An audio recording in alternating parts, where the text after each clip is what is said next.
En unos momentos firmaré una orden ejecutiva histórica que instituye aranceles recíprocos para países de todo el mundo. Recíproco. Eso significa que ellos lo hacen con nosotros y nosotros lo hacemos con ellos. Muy simple. No puede ser más simple que eso. Este es uno de los días más importantes, en mi opinión, en la historia de Estados Unidos. Es nuestra declaración de independencia económica.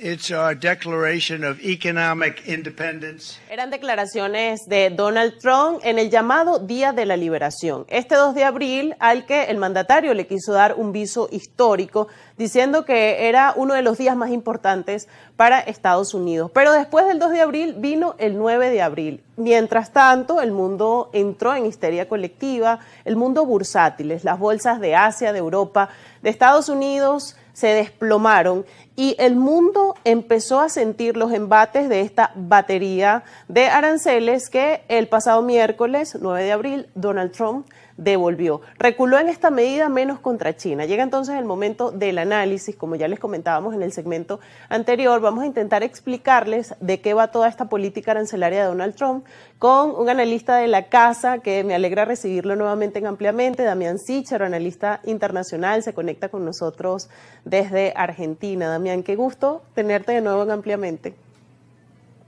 No, el gusto es mío. Muchas gracias de vuelta por la invitación y muy contento de estar aquí con ustedes.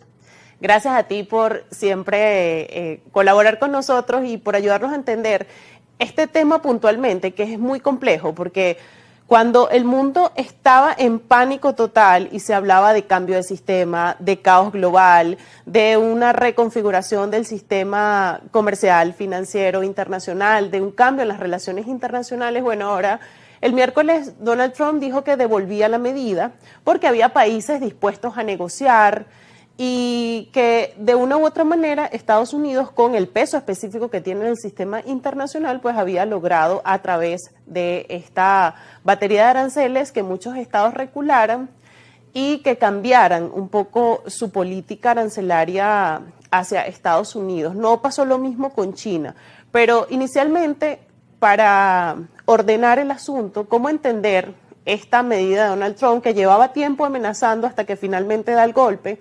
¿Cómo entender las dos visiones encontradas, por un lado a favor de los aranceles de Trump, por otro lado en contra?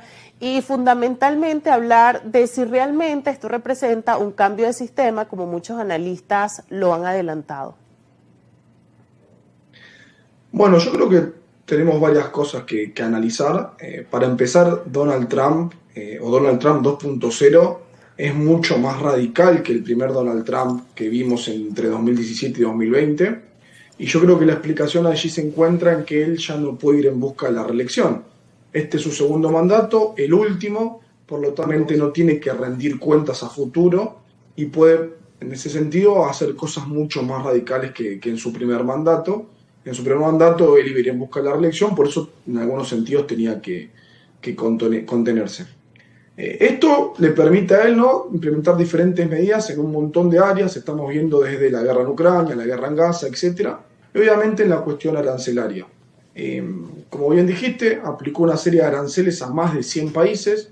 Una semana después congeló los aranceles para la mayoría, excepto para China, tema que, bueno, seguramente después vamos a abordar. Pero no termina de quedar bien en claro qué es lo que él está buscando con esta estrategia. Yo creo que por un lado él siente que Estados Unidos tiene un déficit comercial y un déficit interno muy importante, y una manera de recaudar más dinero es subiendo aranceles. En vez de subirle impuestos a la propia población norteamericana, que pondría, digamos, de muy mal humor a la propia población, él lo que puede hacer es subir aranceles y de esa manera empezar a recaudar y tener más dinero para otro tipo de políticas que quiere implementar internamente. Pero definitivamente su gran objetivo es reformar, ¿no?, de alguna manera el sistema económico, comercial, financiero, internacional. Durante mucho tiempo este orden liberal fue muy positivo para Estados Unidos, principalmente mientras que era, digamos, esa famosa hegemonía, ¿no?, que no vamos a decir dominaba el mundo, pero sí era el país con más poder indiscutiblemente. Pero bueno, a medida que Estados Unidos ha ido perdiendo poder, mantener este tipo de sistema internacional le conlleva costos muy importantes, costos que definitivamente poco a poco no va a poder afrontar. Y la mejor manera de esto es intentar justamente cambiar este sistema. Cuando decimos cambiar el sistema, Estados Unidos hoy en día están yendo en contra de uno de sus principales aportes, que es la creación de la Organización Mundial del Comercio. Donald Trump cree, o pero mejor dicho, ya no cree en el multilateralismo, no cree en las reglas comunes internacionales, sino que apunta a una especie de convivencia internacional donde los acuerdos comerciales se resuelvan entre dos actores nada más, negociaciones bilaterales. Y bueno, él con estos aranceles justamente también busca eso, ¿no? Le pongo aranceles a alguien, este actor se siente muy preocupado y por lo tanto se acerca a negociar conmigo nuevamente para intentar llegar a un acuerdo. Según lo que tengo entendido, los aranceles se congelaron para más de 75 países y todos estos países son los que justamente se acercaron a intentar negociar. Por su parte, los que no se han acercado a negociar o digamos, básicamente intentan tomar represalias son los que no van a obtener este beneficio. Damián, esto que comentas es muy importante sobre el cambio del sistema, sobre el sistema liberal implantado hasta ahora, porque además fue abono para que se dieran procesos como la globalización y todo el andamiaje que construyó a la Unión Europea.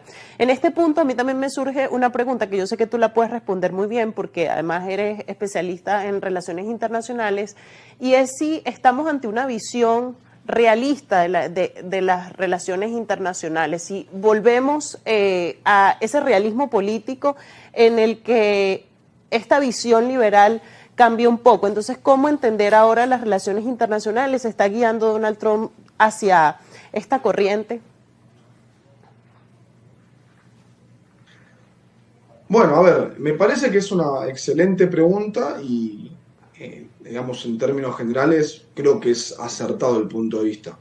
En pocas palabras, ¿no? La visión realista considera que el sistema internacional es anárquico, es decir, no tenemos una unidad supranacional que justamente se encargue de regular los vínculos entre los países, como si sucede en cualquier país internamente, ¿no? El gobierno regula los vínculos entre los ciudadanos. Bueno, esto a nivel internacional no existe. Por lo tanto, al considerar que el mundo es anárquico, automáticamente se cree que vivimos en un mundo de autoayuda, es decir, los países dependen de sí mismos para sobrevivir. Durante mucho tiempo, Estados Unidos creyó todo lo contrario, creyó que se podía llegar a fomentar la cooperación internacional, a vivir pacíficamente entre todos los países, digamos, un mundo básicamente de cooperación internacional y de buena voluntad basado en reglas.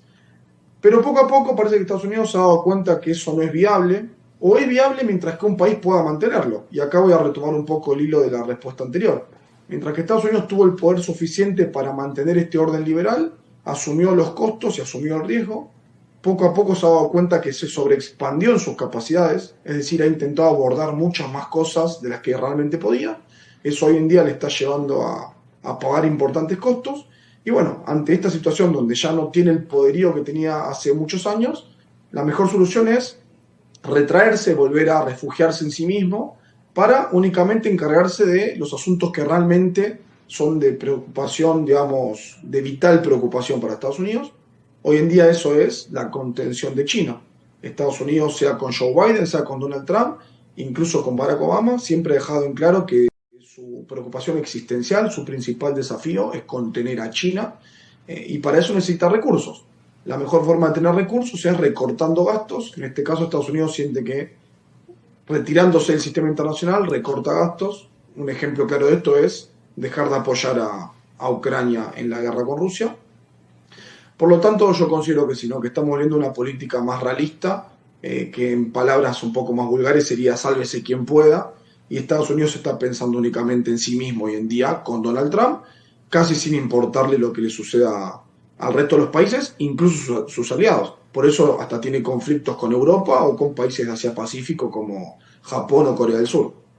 Sigue siendo el realismo la cruz en la disciplina, en el estudio de las relaciones internacionales. Damián, vamos a hacer una pausa porque ahora hay que abordar y analizar esa relación con China, porque lo cierto es que se suspenden los aranceles al resto del mundo menos a China, que además los ha aumentado un 125%.